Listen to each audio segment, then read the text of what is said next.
What is up, everybody, and welcome back to episode 20 of our Pro Cyclist Mode, where today it's going to be a good one. We've got Strade Bianche, a race that we are very familiar with. We came close to winning last year, and we're going to want to win it this year. We also have some stages from Paris-Nice. We're going to go stage hunting again. The mountain stage kind of takes us out of the running for GC. And we're going to finish with Milano-San Remo, a monument that we have not won, but with our stats, we should be able to win it pretty easily, and I'm hoping that this year's going to be the year. And of course, we are going to be starting with Strade Bianche, a 184 kilometer hilly cobble stage. But the cobble's not so difficult, it's more like gravel until that final climb. But I think we have to be considered one of the favorites for this. And if we click over and look, we are indeed the fifth favorite, a two-star favorite, along with Tom Pidcock and Romain Gregoire. But as you can see, the field is a little stacked. We have Tadej Pogacar, Quinn Simmons, Max van der Meulen, and of course Tom Pidcock, as previously mentioned, with Remco Evenepoel down there too. He might not be great on the cobbles, but they don't seem to matter too much in this race.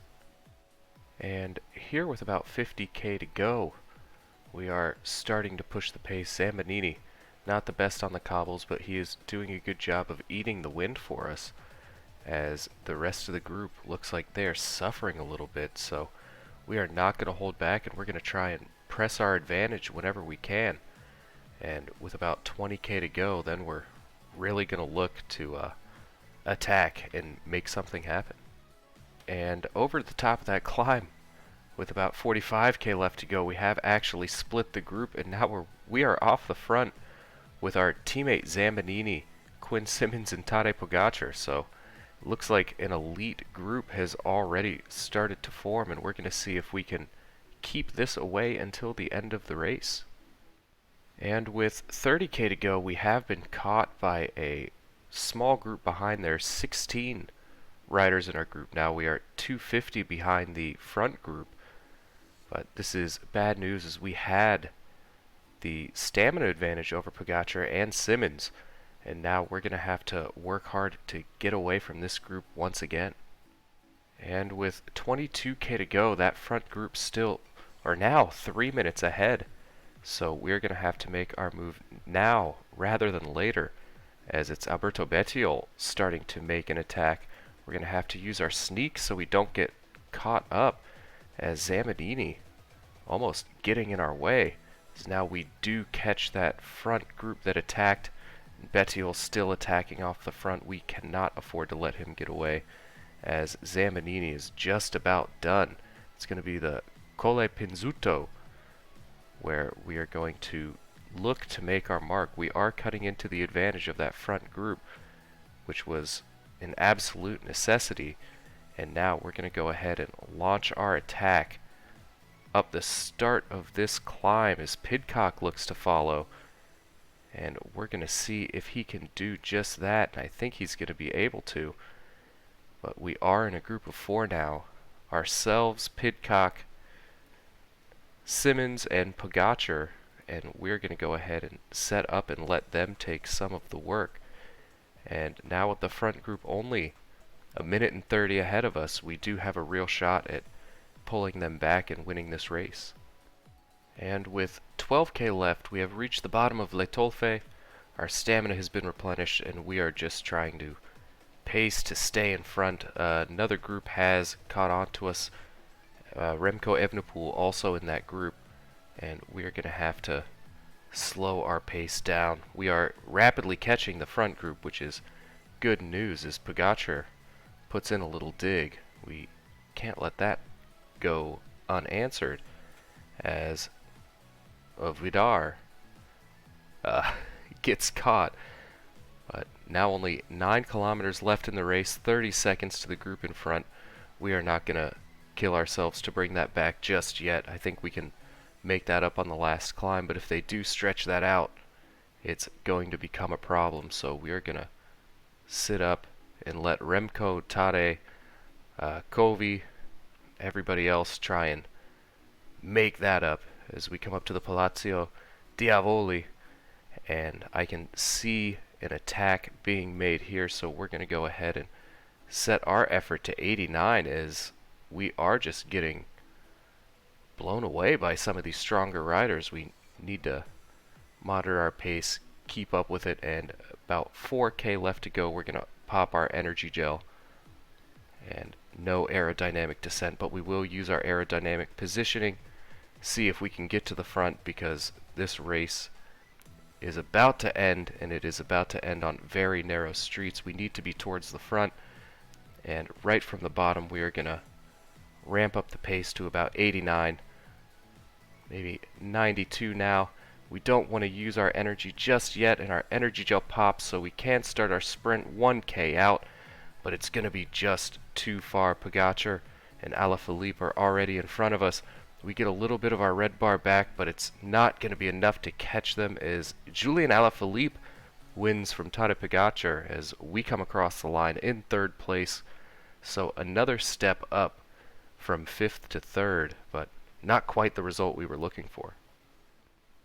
And after that slightly disappointing finish, I mean, I say slightly disappointing, but this is our first year in the World Tour, and we podium Strade Bianche, but I mean, we really wanted the win on that one. But we are here at Stage 4 at Paris-Nice, a 182.6 kilometer medium mountain stage that looks like, if the pace isn't too high in the early part of that mountain, we could be in play here for a stage win.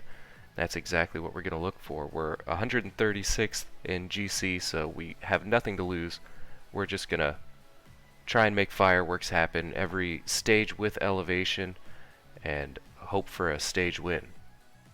And unfortunately, we are a teammate today. It makes sense with Leo Hayter, Ben O'Connor, and Santiago Buitrago in the team, but we are also on a -2 day, so I wouldn't expect any fireworks just yet, but we're still going to give it a go once we get to that final climb.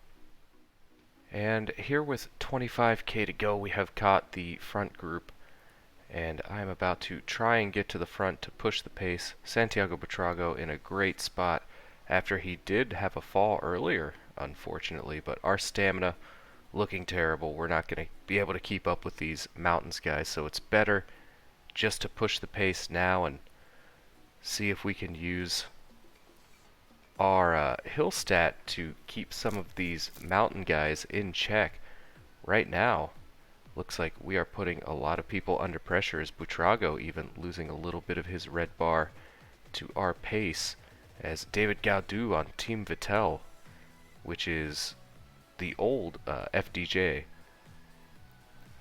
starts to make an attack, but I think the pace is too high for anybody to really come around us right now. And with 7.5K left, we have reached the bottom of the Roubaix, so we are going to go ahead and empty our tank to push the pace for Santiago Buitrago, as Ben O'Connor and Pernstein are right now looking to stop the attack from David Gaudu, as they actually go up the road a little bit. It's not looking too bad, and I mean, we are not even close to the front. We know we're not a mountains rider, but this is a little bit embarrassing for us on 87. We do have, well, today 77 medium mountains, so we should be doing a little better than this, but we are about 1K away from cracking. And with 3.5K left, we are pacing ourselves so our red bar doesn't completely run out. We can get up this mountain in one piece, but it is a vicious climb right now. Aaronsman and Gaudu just trashing us. And it's going to be Juan Ayuso, Quinn Simmons to win the stage. Wout van Aert actually finishing in third place, which means maybe we had a better shot than I thought we would have had, as we up our energy usage, crack about a half K from the finish line, and your Vuelta winner Sepp Kuss coming in 13th, but we do not end up in the top 20. We come across the line in 23rd.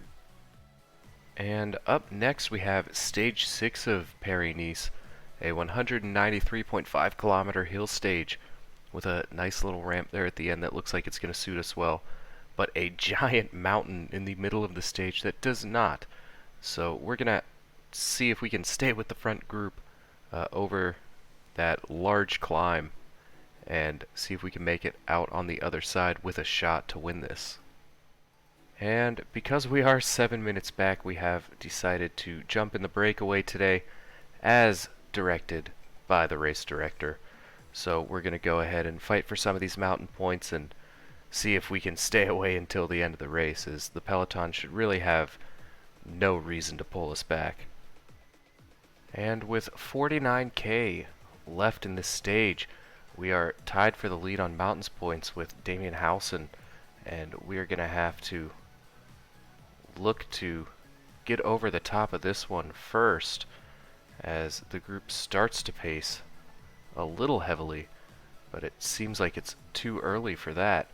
So we're just going to sit on 85, pull it back a little bit, and then attack with about 1k to the top of this last little hill at the top of the mountains. So if we actually set it up to about 80, let's go 87. We don't want to burn ourselves out too much. And with about 0.8 left, we're going to attack with as much force as we can, and we are going to come across the line in first, and that is the polka dot jersey secured after this stage. And with 20k left, it's looking like we might be able to stay away. Attacks are starting to go up the road, but they just don't have quite enough stamina to stay away from us. We have a 3-minute lead over the peloton, which in theory should be enough, but we have to make sure that pace stays high, and we come in with this group for that last climb, because I would consider us favorites if it does come to that, because we have won every mountain sprint except one this stage, and I like our chances quite a bit, as the gap is now down to just under 3 minutes. And with just under 8k to go, we still have about a minute and a half to the peloton, so it looks like the winner is most likely going to come from the breakaway. And now we have to get in position to try and win this stage. There are some decent riders in here with us, Victor Campenarts and Michael Woods, to name two. But we might look to try and distance ourselves from them. Right here on this last little bit of elevation, I don't think we're going to be able to do that. So we might as well just stay with them, see if we can win on that final little sprint. It would be nice if we could use our acrobatic descent here, but unfortunately that's not going to be possible. As our energy gel pops, we set our pace to 92 and wait on our sprint. Right now Lytle Trek is blocking our path, and this is still just a bit too far for us to sprint. So now with about 0.6, we're going to try and keep pace as Mathieu van der Poel actually catches us from the peloton along with Quinn Simmons and Thibaut Nice, but it is going to be a top 10 on stage 6 at least, and we leave with the polka dot jersey. But all in all, 8th place, not a terrible result. And that's going to take us to stage 7, a 119 kilometer mountain stage, where we don't really have a shot in this one, so we're just going to jump out in front, see if we can secure those mountain points and keep our polka dot jersey until the last stage. And straight out of the gate here, the mountain points start early. We are in a break of 11 riders now, and there are 2.4 kilometers till that first gate that we're going to have to hit. And I don't see Damien Housen in here, so that is great news for us. But there are still some riders who are more than capable of taking this off of our hands, so we're going to have to go ahead and start our effort now and launch our attack. With 0.3 left, I don't think we're going to be able to come around. Still in the lead by 1. And we're going to look to take the rest of the mountain points that this stage has to offer. And we are 5 kilometers from the top of the second climb, the Col de la Cigale. And the group has ballooned to 19 riders, so this actually has a shot to stay away until the end with some of the names in here. But we are currently setting our effort pretty reasonably. We're going to be able to attack here at the end when it flattens out just a tiny bit. It's going to suit us pretty well, and I feel confident that we're going to get these points. But another kilometer has passed Andres Kron sitting on our wheel, and we're actually going to pace down, make somebody else come around, and then push our effort with about 2k left, as there is Halsen, so we cannot afford to sit back anymore. Move our effort up to 86, and with about 1k to go, we're gonna start our attack and see if anybody can keep up with us. Gonna go as fast as we can and then trail it down a little bit as we do come across the line in first, putting 6 points between ourselves and Damien Halsen, but that was very close. And we are 4k away from the top of the Col de Saint-Antonin. Hopefully I'm pronouncing that moderately correctly, as it flattens out again. Looks like it's going to be another good candidate for us to take it. And there's nothing new going on here. We're going to set an even pace, and once we get to 2k, we're going to ramp it up and attack with everything we've got, and maybe tail it off a little bit towards the end. And now with 2k left, we're going to go up to 86, and right as soon as we cross that 1k banner, we're going to start our attack. And now we do have to ramp it up a little bit, make sure nobody can come around, and we can sustain our effort to the top. That is going to be an 11 point an 11 point gap now back to Damien Halsen.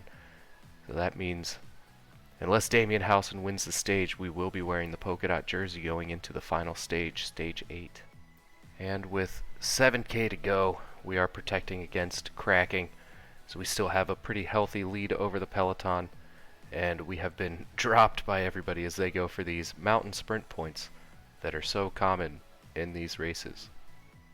And with 1.8 to go, the peloton has caught and passed us very swiftly, but as you can see, Ben O'Connor has went and taken stage 7, so we're just going to try and cruise in now. We'll speed it up a little bit, and of course we've got a sprint to the line, so we come across the line in 53rd place.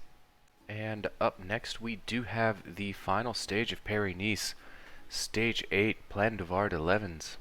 I again think that's pronounced correctly, but it's a 90.5 kilometer hill stage with 15 mountain points on offer, and as long as we win one of these sprints for the mountain points, we will solidify our polka dot jersey. But with such little leeway the peloton is going to give us, I'm not sure if that's going to be possible to even get in a breakaway, but we're sure going to go ahead and try. And fortunately we have been able to get into a breakaway, and so far I do not spot Damien Halsen, so it looks like that polka dot jersey may just be ours at Paris-Nice.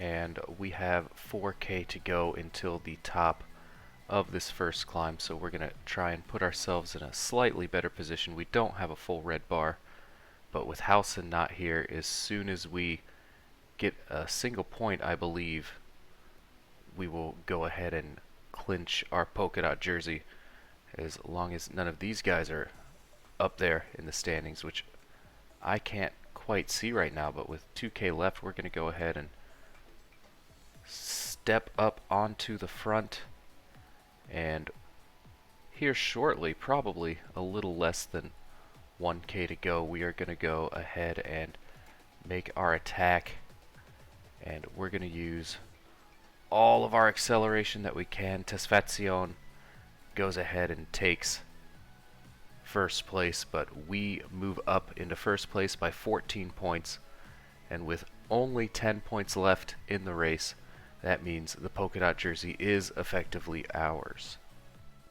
And we are back with 4k just before this second climb. We're trying to position ourselves up towards the front again, but it looks like the pace this time is slightly higher. Jan Trotnik and Mikkel Bjerg probably wanting to stay away until the end, as there's no real threat to our jersey anymore, but we are going to look to take some points out of this last, or second to last climb, I should say, and really cement it, because I'm not sure if there are mountains points for the finish here, as we will kick it up to 92 and go ahead and start our sprint. Abrahamsen looking good for the points now, but it's going to be Bjerg. We are still up by 14, so I think that's really going to be the end of our race here, and I will see you at the finish. And with 11.5k to go, we have officially cracked, trying to keep up with that front group. So our Paris-Nice is over, but we will be wearing the polka dot jersey, and I guess that's a win. We would have liked a stage win, but this is a pretty good consolation. And after we did solidify that polka dot jersey at Paris-Nice, it will bring us to our final race of the episode, and one of my favorite monuments. A lot of people say it's boring, but that second half of the race is at least exciting.